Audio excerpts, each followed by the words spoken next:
before any trip to the Millville Elementary School, you need to know these facts. First is this nice plaque that's dedicated to Alfred and Rena Bertholet, who lived out on Thayer Street and owned the land that the road, Bertholet Way, sits on. In 1990, or prior to that, the Bertholet family donated 2.6 acres to the school district in order for an access road to be constructed to its new elementary school that was built between 1990 and 1992. So this plaque was erected by the district to signify their generosity and their concern for the children of Millville. The other point is that above us, you'll see an old bell. That bell was taken from the bell tower at Longfellow School back in the 1950s, was stored away for many years, made a guest appearance at the 50th anniversary parade in 1966, was on display on the in the Longfellow schoolyard for many years, thanks to the efforts of the parents' organization, and the district moved this to this place in 1992 when the school opened. So there's a lot of history. That bell is approximately 165 years old. We're here in the foyer of the Millville Elementary School. This facility was approved by the voters in Millville in 1990. $9 million debt exclusion, and it opened in the fall of 1992, replacing one of the oldest elementary schools in Massachusetts, otherwise known as the Longfellow School. This is truly became the center of this small community. So this is the foyer, the entranceway. There's a courtyard off to the left. The courtyard was set up with a little amphitheater. You really can't see it. They're buried in the snow.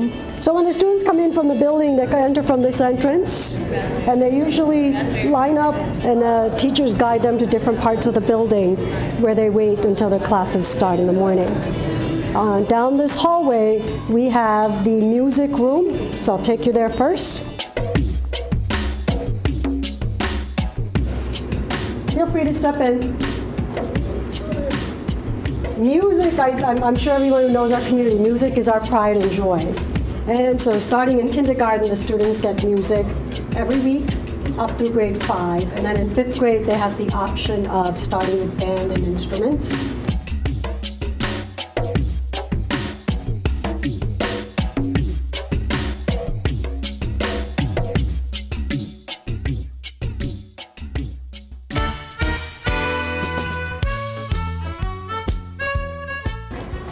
This auditorium is named for Margaret Carroll, a lifelong educator and longtime historian, and was the vice chairman of the building committee as a senior citizen. Her and another senior citizen, John McNamara, led the way for the approval and oversaw the construction of this fine facility. The auditorium is used several times, whole school assemblies. Our Millville Elementary School Parent Association also has a member in there who's part of the Millville Cultural Council. Supports us with 2 programs a year, one in the fall, one in the spring. So they usually have something during the day for the students, and then an evening show that's wired for sound and the lighting, and it's all available there as well. I'll let you go. Let me go into the cafeteria. So our cafeteria, students have recess first here. Research has supported that when students have recess first, they get the energy out of their systems, they get that much needed break. So we had a lot of questions when I first came on board of, what do you do with your hands? How are you going to have 150 or so students wash their hands? Best solution, if you'll notice, the hand sanitizer, those little black boxes, strategically placed all around, and it's wonderful. So we usually have lunch with kindergarten to grade 2 together, and then grades 3 and 5. This room is air conditioned, so in the summer you get that much needed cool breeze. We've got the best gymnasium possible, as you can see when you peek in. You don't see this very often in an elementary school. It's like a full-size gym. The gym is named for John McNamara, the chairman of the building committee. Mac, if you're watching this, thank you for all the kids in the Millville that made sure that you had a great facility here. And John was the longtime member of the Board of Selectmen, school committee, and also the chairman of the building committee here. in 1990. When there's no snow and the fields are clear, there is a field.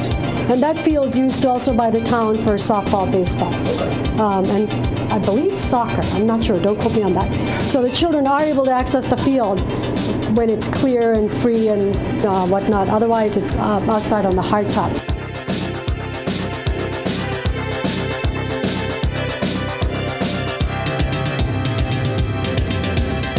So this is the front office. Our secretary, Mrs. O'Neill, would be seated right there. My office is off to the left, and the nurse's office is straight ahead. So down this wing, we have preschool, and then we have 3 preschool classes, and then 2 kindergarten. So this is one of the kindergarten classes if you wanted to peek in. Preschool and kindergarten classes have bathrooms attached to their classrooms.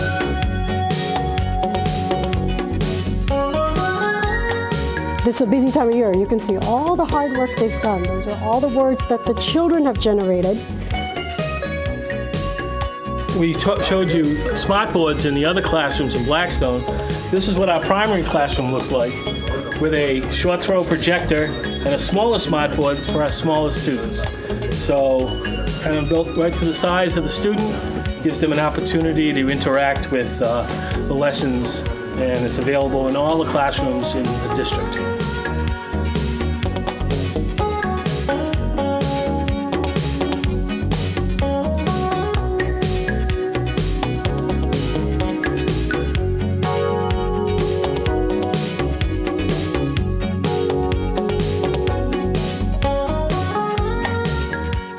Every single regular education teacher also has an iPad available to use with the students, so they might use it at center time.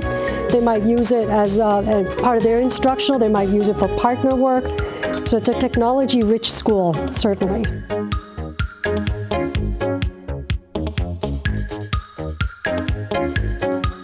Let's walk through and see another one over here.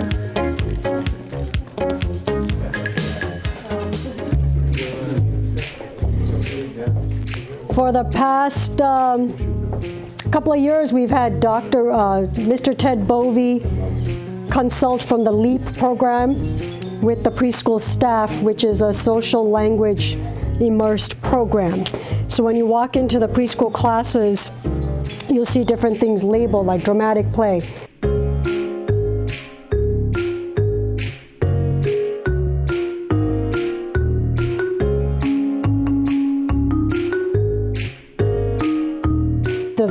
As you can see, they've got the first and the visuals, all the prompts that you work with the child in terms of, if you want to get someone's attention, you tap their shoulder. It's at the child's level. In most preschool classes, you'll see like a dramatic play area, you have fine motor tabletop, and then a specialized instruction area.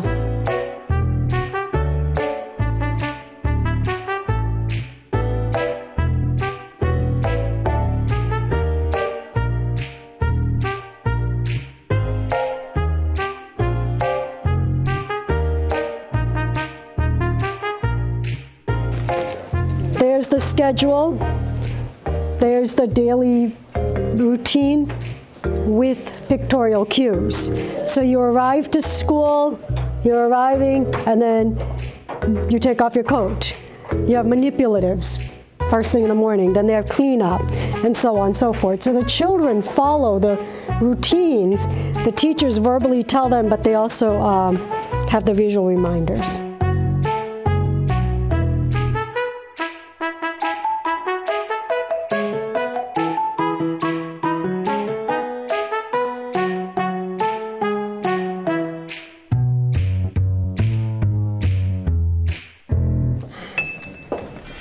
So our preschool to kindergarten is peanut-free. Just while the little ones' immune systems, they're still developing. So we do peanut-free at this level. We do have elevator access if someone is not able to use the stairs. 4 and 5 are up there. So this is the teen chair's office, speech pathologist's office. They're in that room over there in the teen chair's office. Occupational therapy, physical therapy.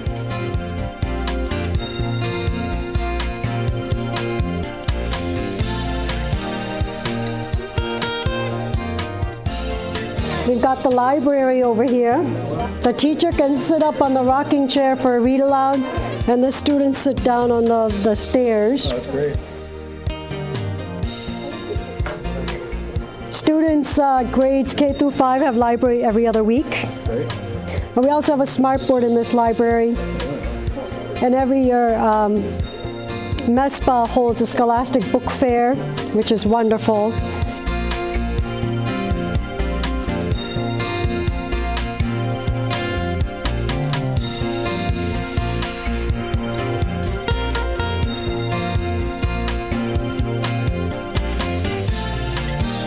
So this is one of the first grade classes here.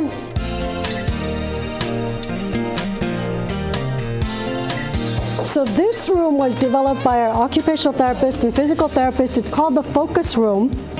The focus room is not a break room. The focus room is a room that teachers can use with a small group of students with a variety of different activities. And as you can see, if you come to 8, students put their hands on here and they can do wall push-ups, different yoga poses that can happen on these mats. So the focus room is really like a motor room to help children re-energize, as there's a lot of, again, brain-based research that looks at movement and the impact of how it helps children improve focus, improve attention. You do not want to see children sitting for long periods of time. This is not the kind of room you bring a child in and use escalator. You bring students in here, you know, if they're fidgety a little bit, or as a break, as something that teachers can use. Anybody in the building can use the focus room. On the left side are second grade classrooms, the right side are third grade classrooms. Currently we have 2 sections per grade, K through 4, and grade 5 this year has 3 sections.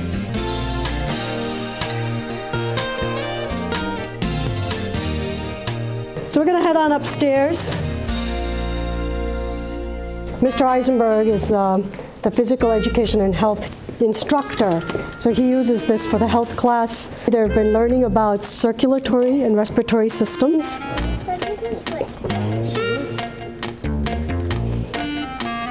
And these are your standard science tables. This is a special education classroom.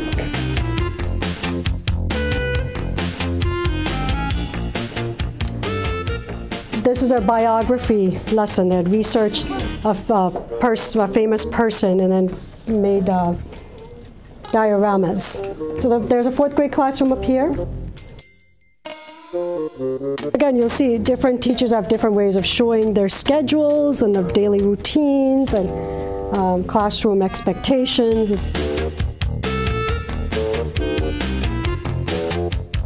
Patch has a different message. Yeah, the whole thing Tells a story. I just think that's fascinating. We have a lot of bathrooms. It's another 4th grade class.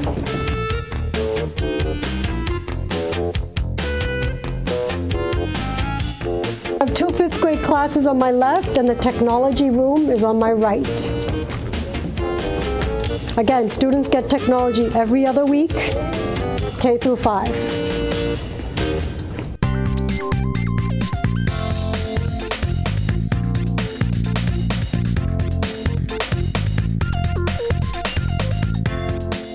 We have the whiteboards, you know, so Right. hold it We have those too, but this is the kids love it because they're scribbling on with it and they're figuring things out, and it is fun to watch them in action. So the teacher could have them work in partners, then there's a smartboard activity, then there's might be something with an iPad, there's some work on the back table, and lots to do. So you can see the prompt. If we had to share a brownie with our family, the fraction on the bottom of the picture shows how big our piece would be. The adjustment counselor's office is up here.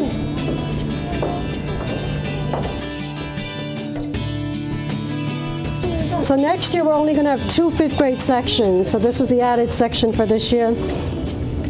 Art class. K through 5, everybody gets art.